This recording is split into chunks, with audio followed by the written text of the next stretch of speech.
So yeah, obviously, thank you very much for agreeing to do this. I greatly appreciate it. No problem, mate. No problem. Obviously, with the football suspended, there's not really much to talk about. But obviously, with Newcastle United, there is. Yes. With Yeah. Takeover. Yeah. Well, firstly, what are your thoughts on it? Well, I have to say, I suppose my overriding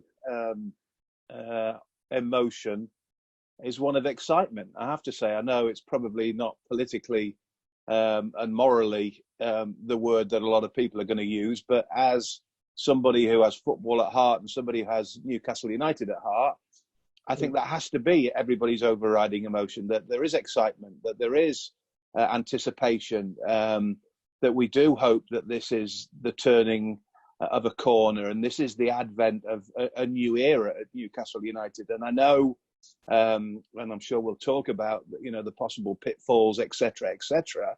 But I think first and foremost, you have to see this as an opportunity, and you have to see this as a hugely exciting opportunity. So yeah, that would be my overriding emotion.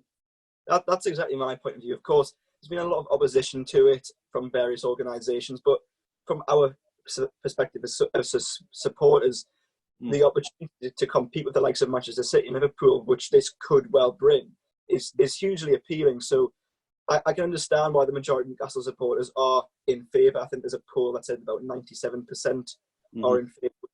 Obviously, it's very appealing, the fact that we could end up being towards the top half of the league again. Of course, with that comes the opposition because of the sort of the background of the potential investors.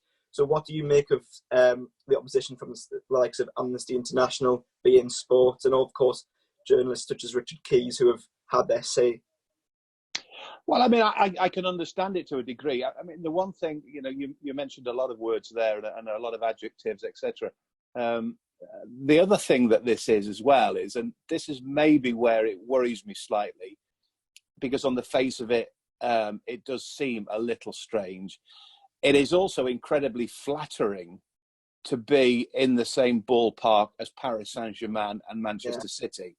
Now, regardless of what you think of Paris Saint-Germain as a football club, because the French Ligue 1 isn't particularly good, and they are a football club essentially built on money, etc., etc.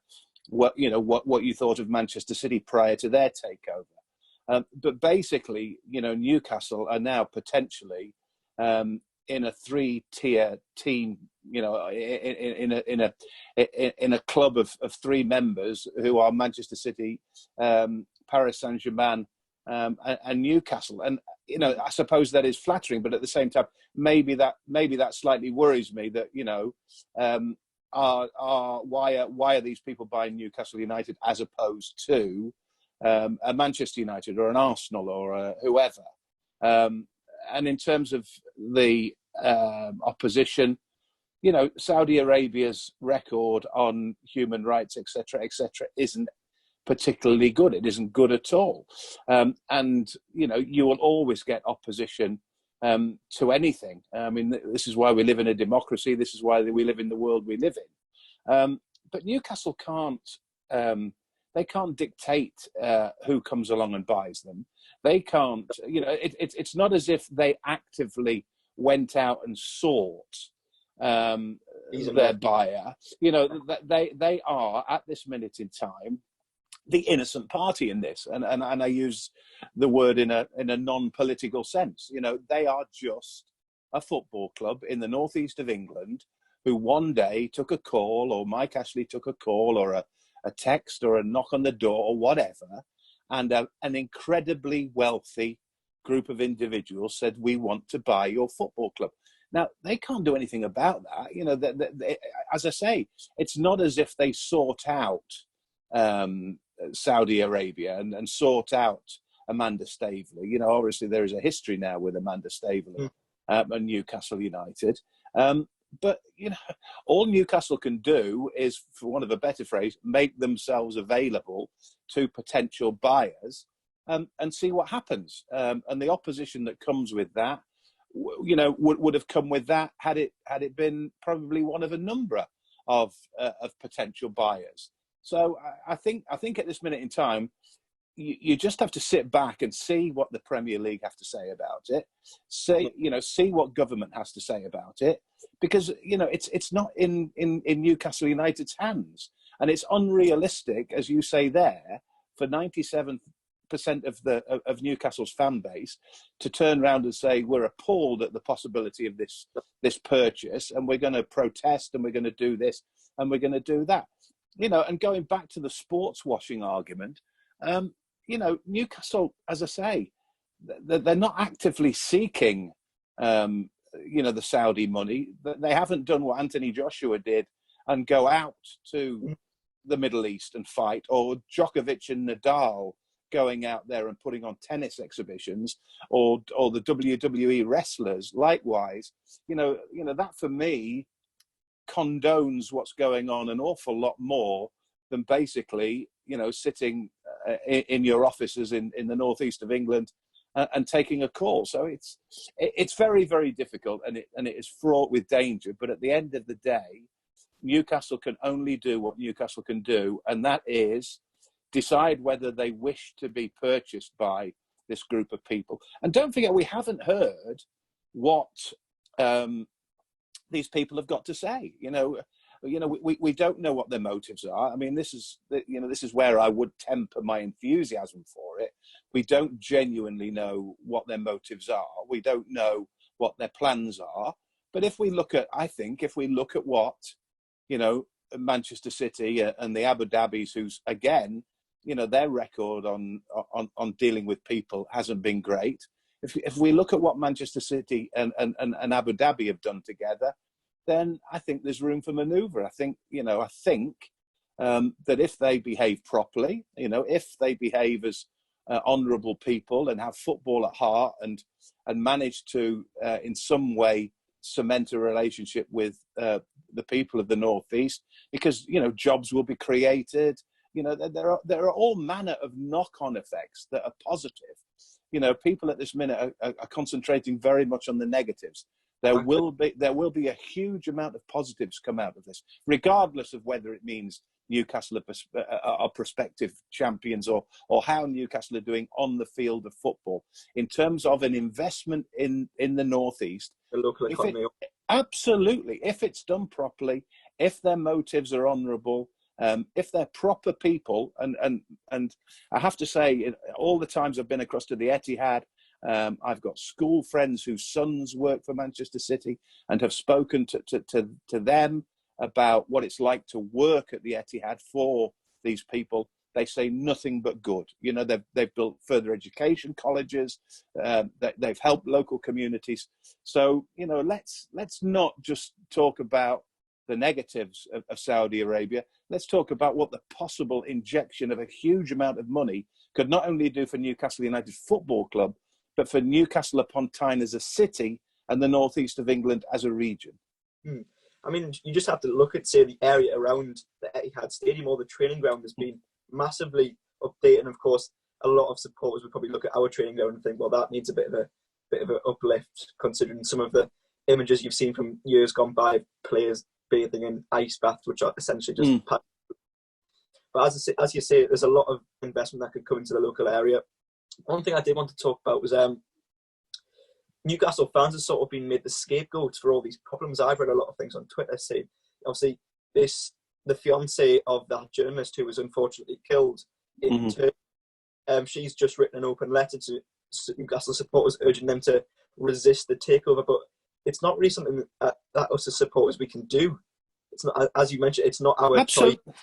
It is completely out of the hands of the rank and file at Newcastle United. I mean, with regard to Jamal Khashoggi and his, fiancée, I have feelings. I have sympathy for her because, if she genuinely believes that a crime was committed, if she genuinely believes there is the blood on the hands of those who might be involved with the purchase of Newcastle United with regard to her fiancé's murder/killing, then I can understand that. But this is completely out of the hands of Newcastle United fans. And as I say, it's down to the government, who in the past, not only have they not seemingly had a problem with Saudi Arabia, but have actively encouraged relations with Saudi Arabia, and have turned a blind eye in many ways to a lot of things that might have been going on in the Middle East. Likewise, the Premier League, there's a football club at Bramall Lane called Sheffield United, who have fairly close links with those in the Middle East. And the other thing is, as well, is, the fit and proper persons criteria that the Premier League will go into tends to concentrate on things like insolvency, in history of bankruptcy, in a history of crimes that have been committed. Now, these people have, they're not in that league. They're not in that, amongst that group of people. They are a sovereign state. We are potentially going to be only the third club in the world owned by a sovereign state. So it's very much out, it's very difficult for the Premier. They may somewhere down the line change their criteria. They may somewhere down the line change their test. But at this minute in time, they're not prepared. And Manchester City, in exactly the same way that Newcastle United have been the subject of a bid from a state, a sovereign state, it went through without too much problem with Manchester City. And I expect the same to happen with Newcastle United. Now, whether as a result of this, they change their procedure and they change their criteria on who can and can't own football clubs and Premier League football clubs, it remains to be seen. But at the minute, as I keep saying, and I hate to use the word innocent because it does seemingly politicise the whole issue.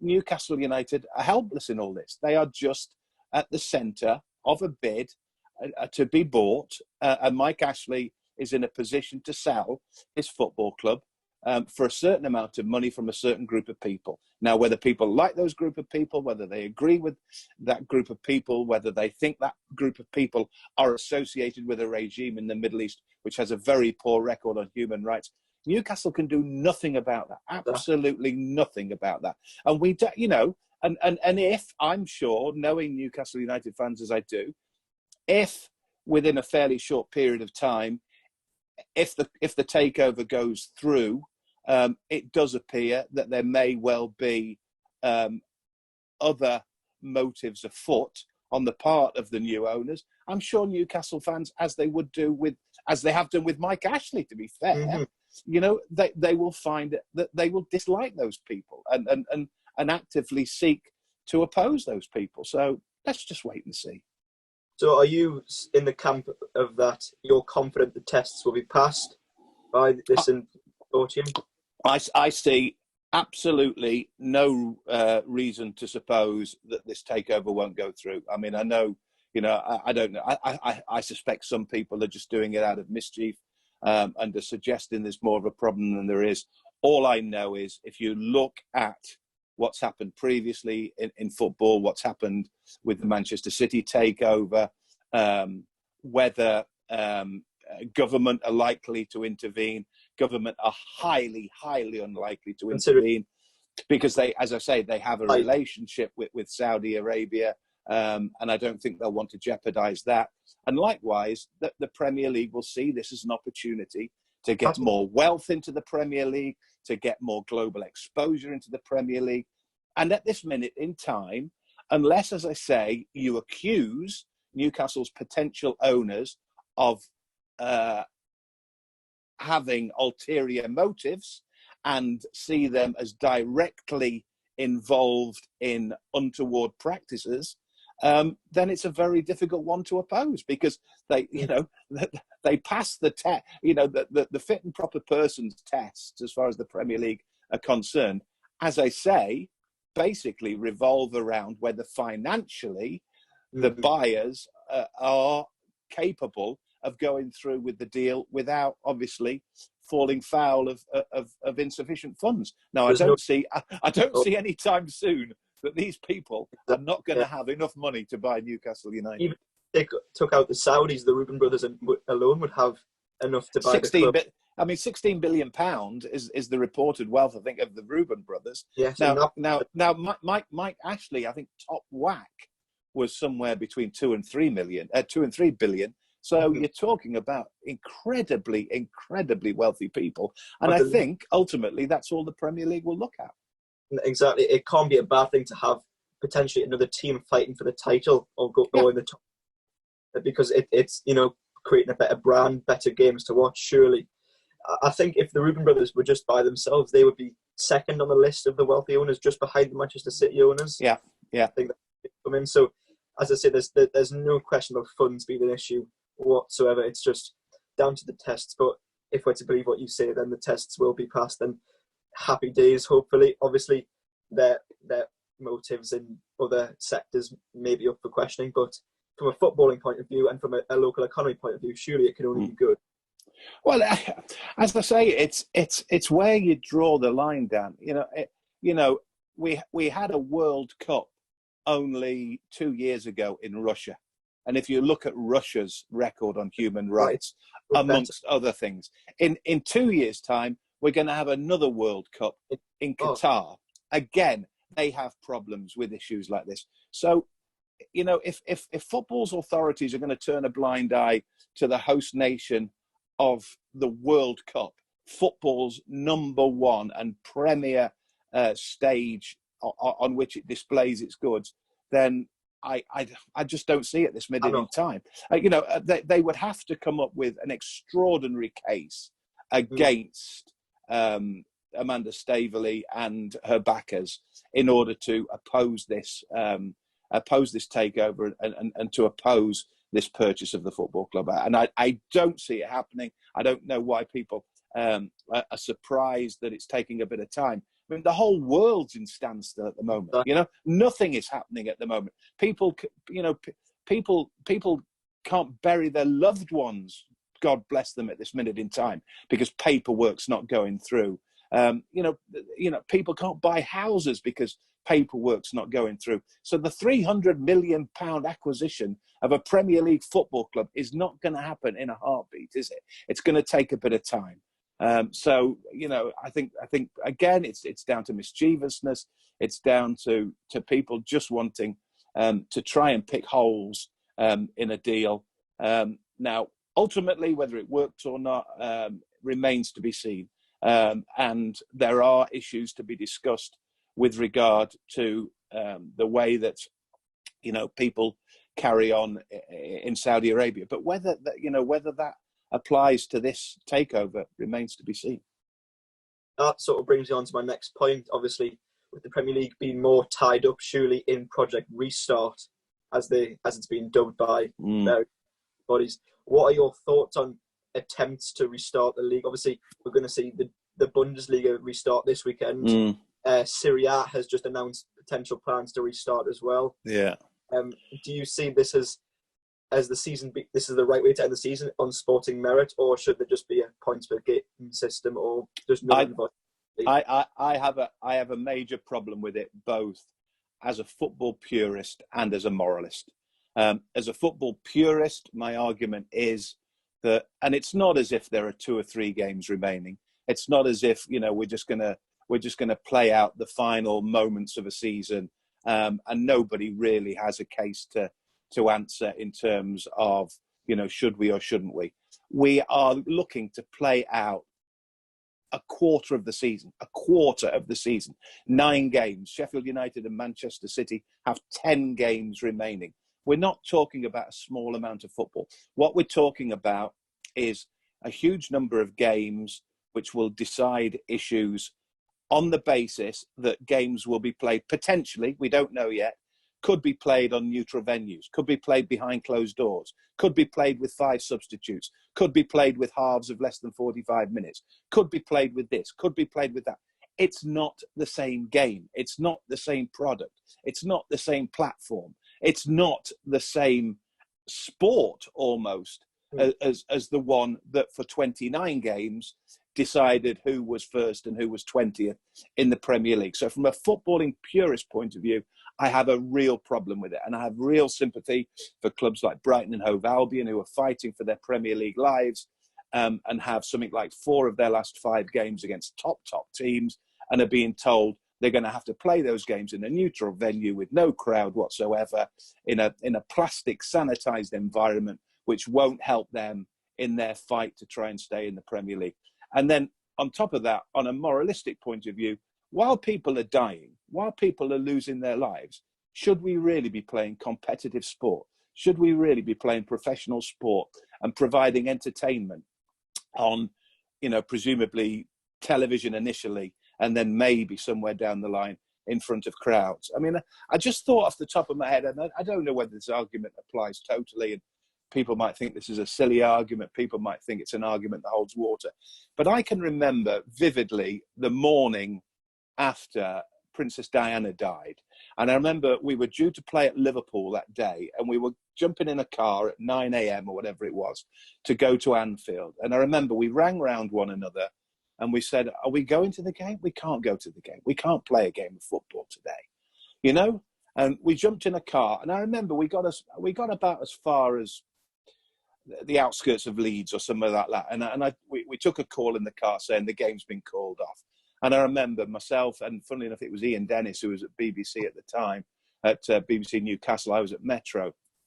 And we just said, thank God sanity has prevailed. Thank God common sense has kicked in. It had taken a bit of time to do it, but they'd called the game off. Now, I know Princess Diana is high profile. I know it's a member of the royal family. I know it's a slightly different argument.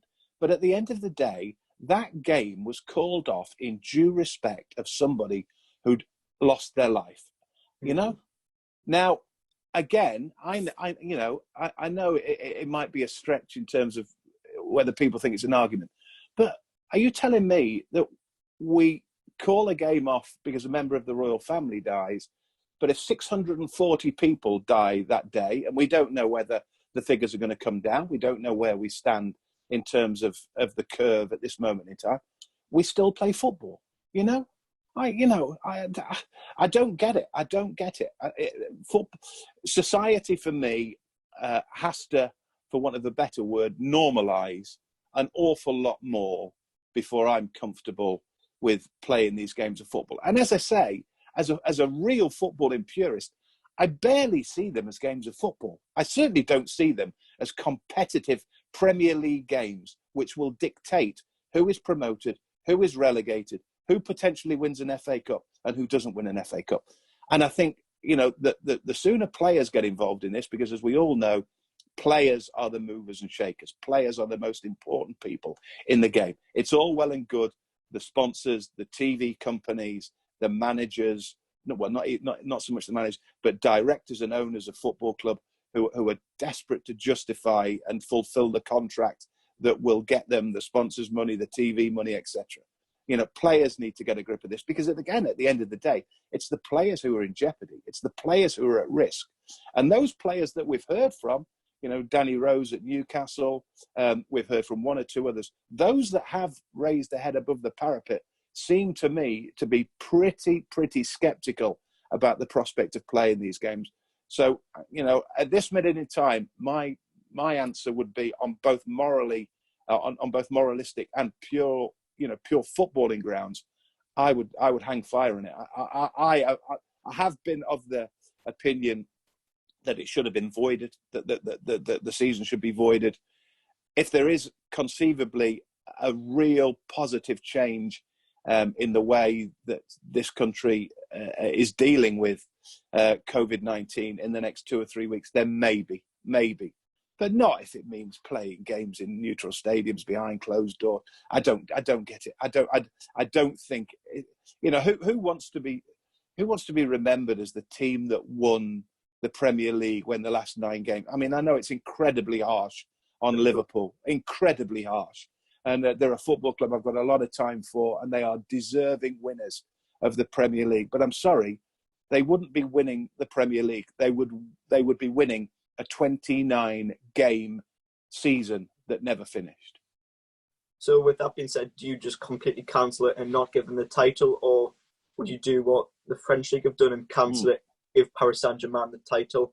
But I'm not sure if they relegate any teams or not. But I don't know. I mean, I thought one of the most pertinent things that has been said of late was the mayor of Liverpool, who said that the Premier, it should be voided. The football season should be stopped. Now, I don't know whether he went on to say, but Liverpool should still be given the title. But I think it was very ballsy of the guy who's the mayor of Liverpool to come out and say that.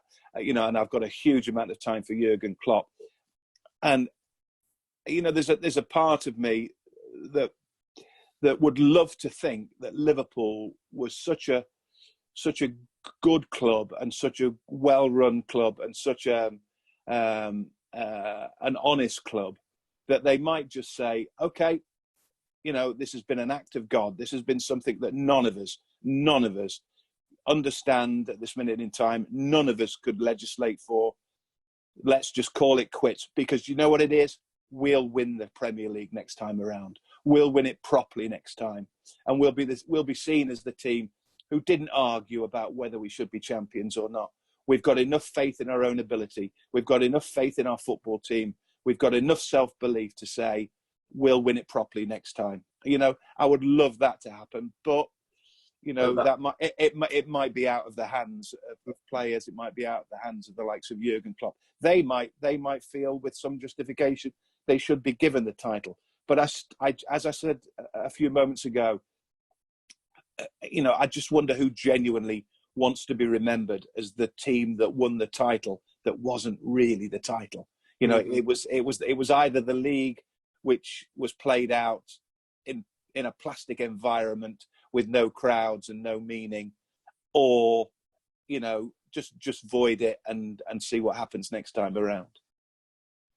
I've heard some suggestions that don't relegate teams, but then obviously you have the knock-on effect of Leeds and West Brom, who are the same. And of course, from a moralistic point of view, obviously, well, more of an economic actually. Obviously, there's a lot of money involved with season tickets and TV rights. So then it's a complete minefield. I spoke to John Anderson about this not too long ago, and he was telling me it's a complete minefield as to money and obviously shares and TV deals as to what happens with all that. So I don't know. Do you have any thoughts on? But it's no different. Everybody's going through this. Everybody is affected. It's been affected by this in some shape or form. And for people who think that that's a problem in life, imagine being the guy who or the woman who woke up this morning was told they've got no job to go back to because they work on the airlines, or because they work in the hospitality sector, or because of everybody's been massively affected by this in some shape or form. And I'm afraid to say, in a multi-million, multi-billion pound business like football, the non-closure and non-finishing of this contract and that there's almost an audacity about the fact that Premier League clubs are worrying about this. How many football clubs are going to go to the wall over this? How many lower league teams will just not recover from this? In the same way, there are people sitting at home now worrying about whether their business is ever going to recover. Football clubs are going to say, some of the lower league football clubs work hand to mouth. They work day to day. They work week to week. They've lost 7 weeks of their livelihood. They could lose another 2 months. They won't recover from this. They cannot recover from this. For years and years and years, I've always banged on about, as lovely as it is and as romantic as it has been incredibly unrealistic for this country to continue to run 92 professional football league teams when the rest of the world runs nowhere near it. The Germans and the French, they might have a first division, they might have a second division, but after that it's regionalised, it's amateur. We have 92 professional clubs, and then we have non-league under that. We have a completely unrealistic economic model in terms of football, and this sadly might be the straw that breaks the camel's back. So for everybody worrying about whether the Premier League should finish or not, spare a thought for the next Bury, spare a thought for the next Bradford Park Avenue, because there are going to be plenty of teams who just will not come back. When the football season starts again, I think I can sit here and pretty much guarantee you that there is absolutely no way on earth there will be 92, never mind 82 Football League clubs. You know, they're already talking about maybe restructuring it regionally, like once upon a time they used to have to. You know, the world of football is going to look a very, very different place. And sadly, the only people who will continue on their merry way will continue, you know, reaping the rewards and living the life will be the Premier League. Because even Championship clubs are going to struggle out of this. They've got to decide whether they finish their season. You know, it's going to be an absolute minefield. So I'm not going to lose a second of sleep worrying about the Premier League and the Premier League's misfortune and the fact that they can't fulfil contracts, etc. You know, they are living the life. They are living the dream. For, you know, contracts that finish on the 30th of June. It's not going to, you know, to try and create the argument that, you know, somebody's going to suffer as a result of contracts not being fulfilled on the 30th of June is a nonsense, absolute nonsense. Yes, I think obviously there's a lot to deal with, but as you say, there's so much more important things going on. Yes, so. As I said, with that being said, I think that can probably wrap up the interview. Thank you very much, Mick. No, you're welcome, mate. You're welcome. Thank you very much.